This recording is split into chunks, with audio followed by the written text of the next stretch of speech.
Dahil medyo nababagot na kami mag-work from home, ay napagdesisyon na naming mag-work habang namamasyal.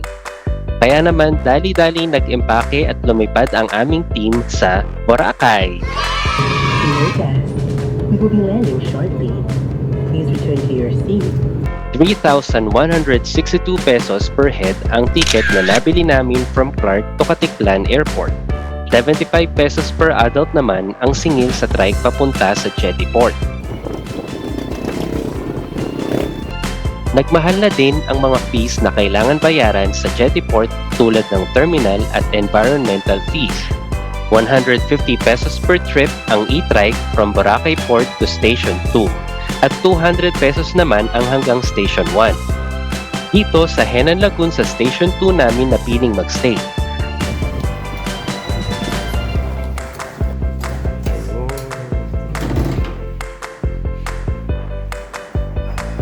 Meron siyang balcony at napakagandang view ng swimming pool.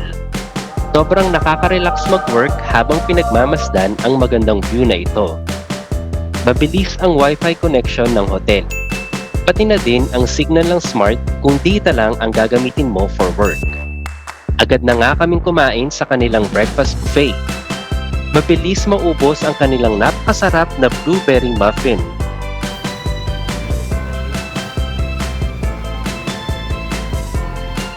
At sa sobrang kabusugan nga ay napagdesisyonan na naming maglakad-lakad sa beach.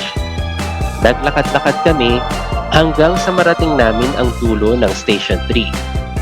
First time namin makita at napasyalan ang mga rock formations dito.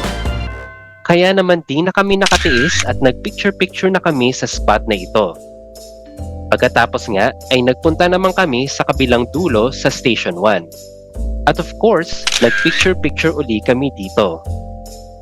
Kinagabihan naman ay nag-work mode na para may pambayad tayo sa mga gagastusin dito sa Boracay.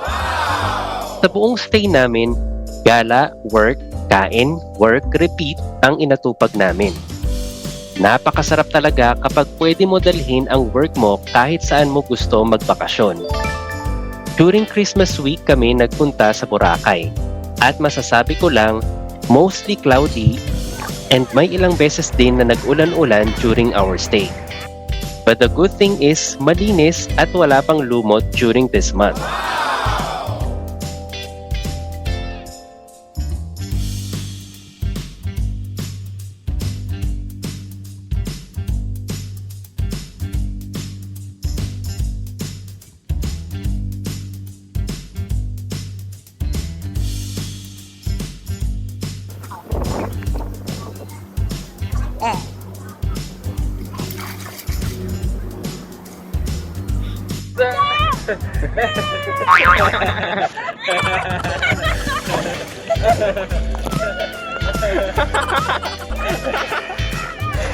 Itaob na yan, itaob na natin to.